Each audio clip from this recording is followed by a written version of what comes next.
ভালোবাসা মানে কেবলই যাওয়া। এই বাক্যটা যার কলমে হাঁটতে শিখেছে, আজ তার জন্মদিনে একটি কবিতা, একটু নীরব শ্রদ্ধা। শুভ জন্মদিন সৌমিত্র চট্টোপাধ্যায়। আজকের নিবেদন তারই লেখা একটি কবিতা, ব্যক্তিগত নক্ষত্রমালা। ভালোবাসা মানেই কেবলই যাওয়া। যেখানেই থাকি না কেন, উঠে পড়া, পেয়ে গেলে নিকটতম যান। কলকাতা কিছুতেই ফুরোতে চায় না, কোনো রাস্তা ফুরোতে চায় না। কখনো তুমি মিনি বাস ধরে নেবে, আমি ঝংকার দেওয়া ট্রাম। তারপর থেকে কেবলই যাওয়া, কাছ থেকে অনেক দূরে, কিংবা সময় ঠিক করা থাকলে কাছে আসা। ক্যাথিড্রালের দুর্লভ ঘণ্টা বাজছে, সখ্যতায় ভরে উঠেছে ময়দান মাঘের বিকেলে।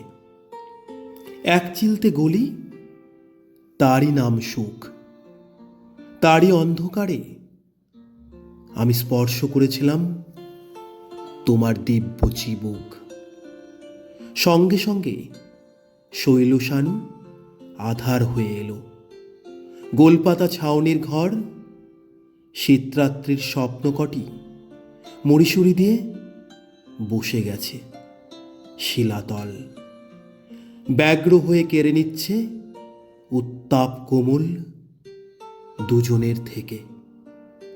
তোমার চিবুক স্পর্শ করে কত দূর আমরা যেতে পারি। এক চিলতে গলি, তারই নাম সুখ। তারই অন্ধকারে স্বপ্ন থেকে স্বপ্নে প্রস্থান আলবাত সম্ভব।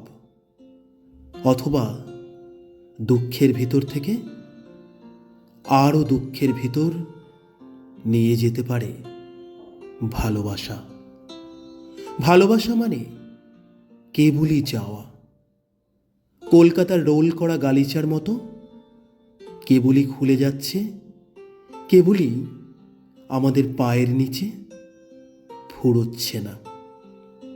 তবু ভালোবাসা ফুরায়ে গেলে আমি অপ্রেম থেকে চলে যাব বলে অভিমানে বাসস্টপে এসে হাত নেড়ে ডাকি।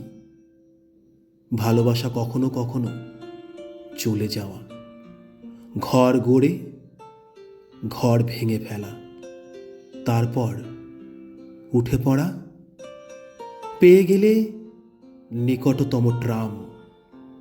পড়ে থাক রাজবংশ, বৈভব, যা কিছু সব ছেড়ে চলে যেতে পারে শুধু ভালোবাসাই।